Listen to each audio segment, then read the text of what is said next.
My name is Kaila. I would like to tell you my story today and I would love you to hear it. Please.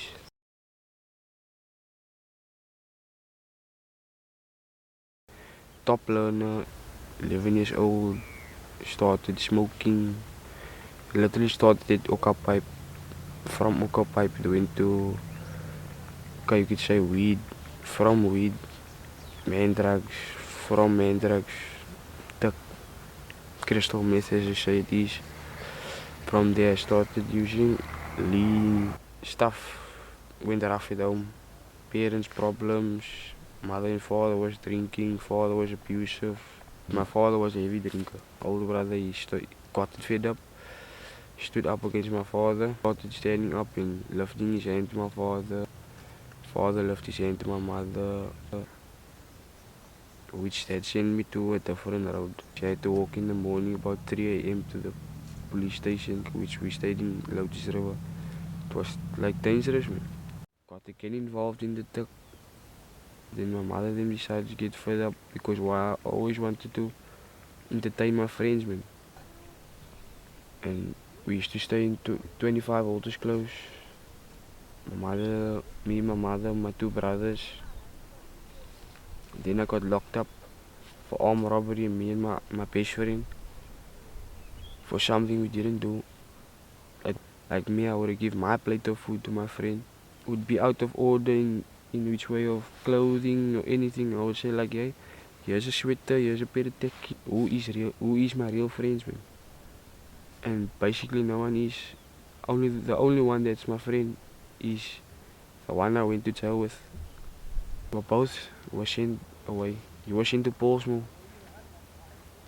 I was into Bosasa Rising. Bosasa Rising is a place of safety. But it's not a place of safety. You can basically say it's prison. Why? It's you behind in a cell. You're in a cell, you can't go nowhere. And there's numbers also. 7, 8, 6s. Basically, it was something that I never expected, man. Okay, they left me off. Things went there. Then we had fights. Then they sent me to Otaniqua, that's in George, associated in George.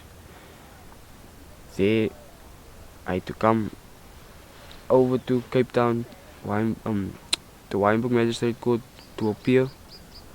From there, they sent me from Otaniqua, they sent me to Bonnytown. And on Bonnytown in the dome, that's the place where you sleep. When I was sleeping, they steal my stuff, my soap and stuff and all the things, and I found out what it is.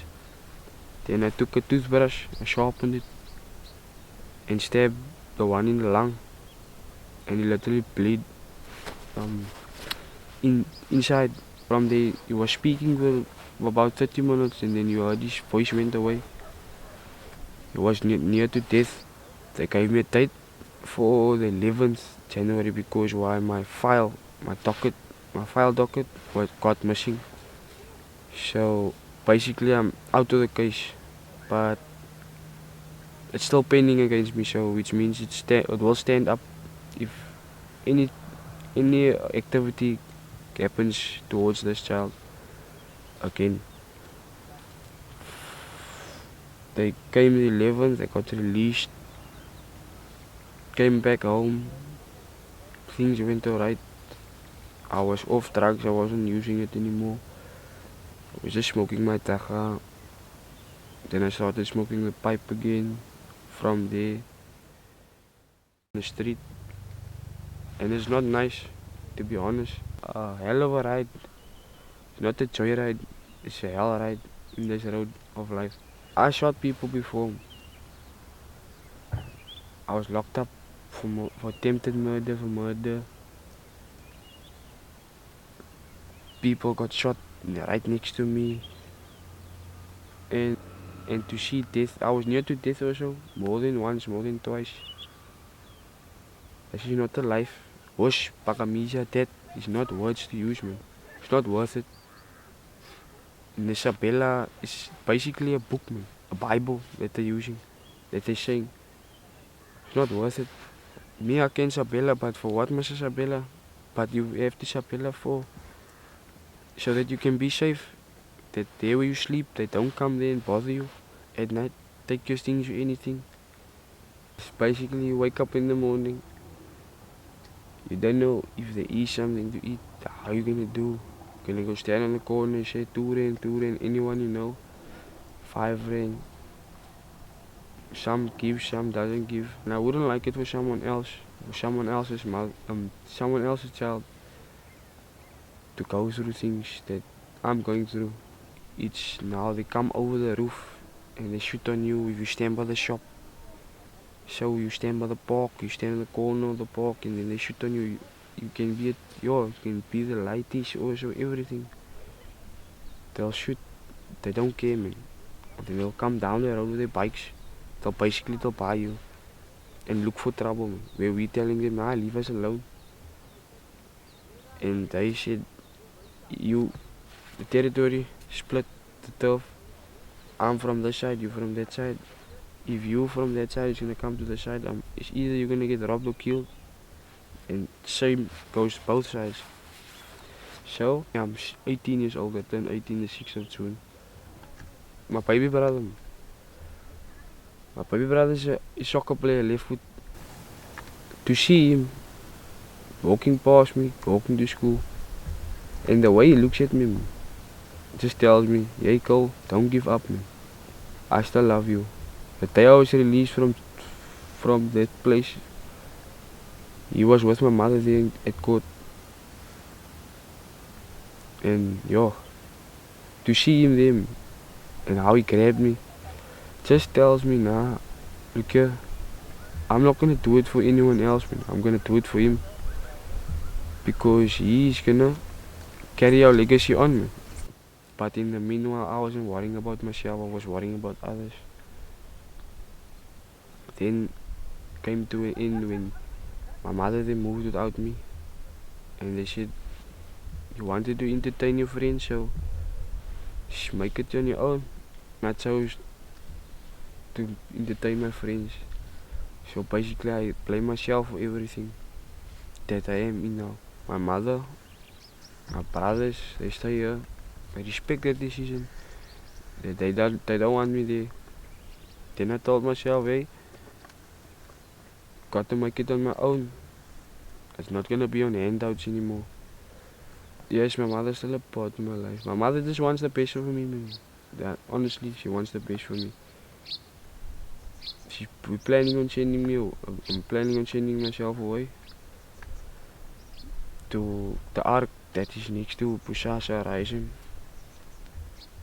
And from there, I'll get a program, maybe 9 months, maybe a year, maybe 2 years. But there they monitor you. They monitor you, see how you're doing.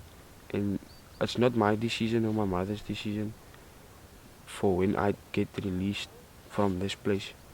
It's when they decide Cole is good enough to be released, man. That he won't slide again after that. And they will provide you with a job. And from there I won't come back to the streets. I'll be able to put a roof over my head. Or even go back to with my family then. And provide for them, man. I can help others in future references. Tell them, hey, this is not the way, man. That's not life. That's where you may end up. This is the possibility. You might be dead, you might end up in jail. My mommy just got fed up. Got rid of my father. My father was still there to care for us. Came weekends and things, but my mother got involved with the other man. From there she started staying away on weekends. We should stay alone there and look after ourselves. 4 or 5 years old, I stayed in Lotus River. Till about 16 years. That period of time, it was really rough. Started operating with gangs. Was locked up at about 13 years. Possession of main drugs, possession of firearm, and possession of illegal firearm and ammunition. There was 8 rounds of bullets. And that we were chased actually. We drove down the road to the merchant. We went to go buy a half tablet of man drugs. Then behind us was this idiot, a police car. Then the sirens went off, and I wasn't aware there was a gun in the car. As we come by the robots, the ditch there, we catch the ditch, and then the selectors of the gearbox popped out. Then we slide down into that road that is the dead end. Then police came, everything, threw the gun out of the car. The man drugs were still lying there. The police come, they grabbed me first out of the car. But while they grabbed me, I was busy messaging my mom. They found the gun, a small baggie with bullets. It was laying there, and we got locked up. It was about when I was 12 years old. Okay, the next day I was released, but my neighbor, he was kept there for more than 2 years. In that 2 years, his father was brutally killed in the house, in his own house, thrown with sewing machines, shot twice through the head and stabbed all in the face. And I was carrying on. It's now like it's do or die. The enemies, man. Because why? Okay, I can't say his enemies, it's his own people killed his father. He was 70 years old. He was just he was just a person, honest, loving. Went out every day. And they were there looking for the gunsman. From there, started thinking a firearm was a plaything. I thought it was nice. Played practice target. My first thing I killed was a cat for basically stealing Viennas in the backyard. And then I lifted and I shot at him. First shot through the head, dead. I wasn't proud of it, but I had to look quiet in front of my friends. The first time you used a gun Yes, at the age of 10. 10. From then, there was few people shot in there, and a few innocent people were shot in there too. And it was my neighbor's family members. He was also shot in the process. I went with a gun to school. At the time I was attending the Dana Primary in my backpack because there was these kids, they were also involved in gangs. They always used to bother a person at the gate. When they come out of school, then I must jump at the back gate so that I can get home safely without them beating me or anything. That wasn't I don't have a tattoo, I don't have anything. I only have one tattoo, my mother's name, which I made recently when I was locked up. And then one night, me and my daddy went to go buy alcohol on their side. But normally I used to walk with my father and my mother, and they wouldn't do anything because they're like, yeah, he's his mommy and his daddy. They won't do him anything. Then this guys from this place, Kentucky Avenue, literally robbed my father in front of me. Lifted a firearm to his face. And I didn't understand how. And I couldn't take it, man. How old were you at this time? I was about 11 years old. And you witnessed a group of guys Robbing my father, basically texting him every time he comes out of work. He was a hard worker, even though he take his top now and then. I just said, I'm fed up now, man. It's either me or you. So basically, that's how everything started. Because we were basically the people that kept all the harm. If we tell you, look here, 8 o'clock tonight you must be inside, there's action gonna go on. Then the people will listen. the neighbors, they won't phone the police, anything. So then they will, sometimes they will come look for trouble in our road. One will come on the corner, inflate on the corner, come with the dogs. We will go to them, we'll go there, we'll shoot in the road. So then it started on continuously, went to drive-by shootings. You're not actually easily witnessed, like you're not so being seen easily, man, by your opponent. You gotta get them first before they get to you, basically. So we ended up shooting on each other. Couldn't go to school. Never told my mother and my father. I hid it away from them. Till one day he came from on a scooter bike of Uka. We stopped by the shop, and then the bike was idling in the street. Then two guys came up, down the street, running towards us. First guy shot, he shot on us. My friend that was with me, he drove without me till they over the riverside. Drove. I ran, but luckily I got away. They came to the corner, they shot down the road. Then I went to the safe, the GI, the channel. I went to take out the gun. Then I came up to them, I shot them, I shot them out of the road, till in their road. Then they were already a force coming for me. But I wasn't scared, man. It's almost like something told me never give up. This is quiet. How can I say, the adrenaline rush. One night past 2 in the morning. Past 2, yeah. Walk down the road. Normally the shop, we were always open, man. There's a shop in the flat. We used to go buy our cigarettes there. We walk through the flat. As we walk through the flat, we're walking down. Now we buy our main drugs by this smokkel yard. Now my one friend is inside, I'm outside, the other one is standing opposite. We just see this one guy come around the corner with a white sweater and the black shorts, pair of slippers on. We don't even see him literally lifting up the weapon. And we just hear blah blah blah. First shot is past my head, under my legs, past my, just going. And I get this, as soon as I get this wall, I lift my leg up. As I lift my leg up, I got shot through my testicle.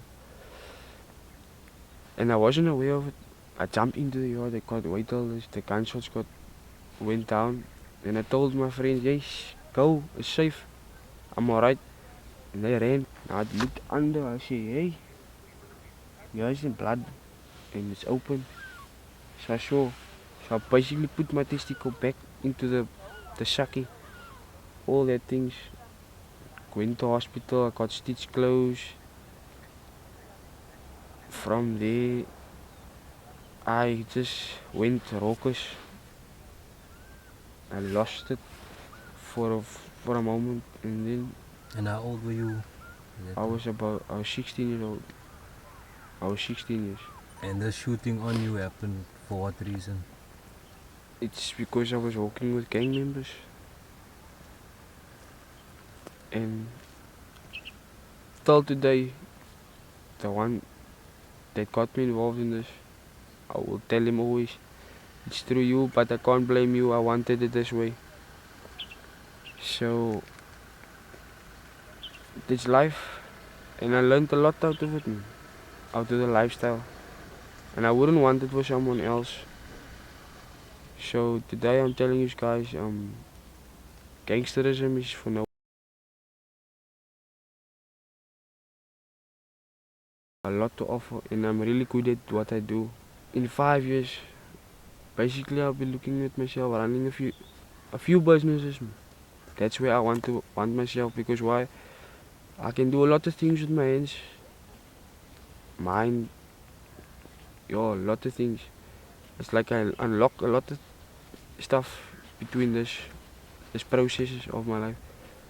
Mechanicking, electrical, building, carpentry, a lot of things. I'm not looking for money. Not like most of the people are looking for money. They will speak their way out for money. Sponsors or some place where they can help me, like proper help me. And the thing is, as I say, is people can help you, but it's if you want to be helped, then you will stand on your feet again and you will rise high. Me, I can leave drugs, man. It's easy. It's just I need a role model, man. Someone who can just keep me strong and just tell me, hey, there you stepping out of line, yeah, you stepping out of line. Then I'll stay, I'll keep it 100 and keep my head straight. I need very strong enough role model because basically it was coming out of your gate in the morning. People smoking dacha, gunshots is going off early in the morning, 6, 7 a.m., 5 o'clock. This one or that one was shot. Your closest friend was shot, such things. This and that one was stabbed by the shop. Your mother, your father was robbed, your brother. I can know the way forward and I can't, like a mistake I made in the past, I won't make it in the future. And if I'll see someone going onto that path, I would like guide them. Hey, don't go that way, they go this way. Like they say, the road is, the path is long, but in that road there's always a turn and a stop, which is a challenge every day you have to go through, is what you make of it. If they're not deep, I would like you to pull yourself out as soon as possible, because your mother and your father wouldn't like to see, your mother, your father, your brother, your sister wouldn't like to see you laying in the street on the pavement, brains half out. It's not nice for them. How do they feel? They wake up the next morning, their son is gone, a piece of their heart is gone. Because basically, as your siblings, for the mother and the father, the son and the daughter, they form the parents' heart.